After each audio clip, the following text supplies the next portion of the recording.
მოკლედ ხალხო, აღარ შემიძლია ერთადერთი თქვენ თუ მიშველით რა.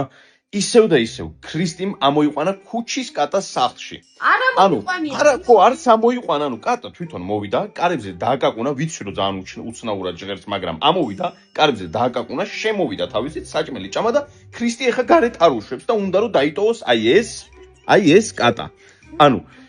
არ მინდა.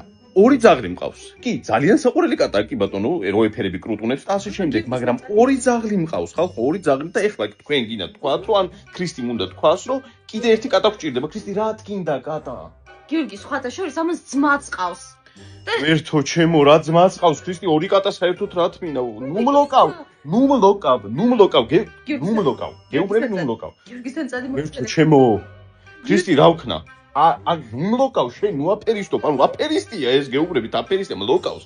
ამასაც მლოკავს და ეხლა ცდილობს რომ აქ დარჩეს. კატა ამოვიდა და აკაკუნებს ხალხოს, სასწაული არის უბრალოდ. ქრისტი, არ დავიტოვოთ რა.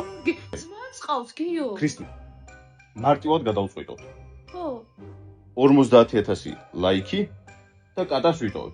დალაიქეთ, შეხედე თავის მოვიდა ის არის. ნოკავის. ამას უყურეთ. ჰიტლერაა ეს. ფიზუნია. ფიზო. ხალხზე არის შენი ბედი დამოკიდებული.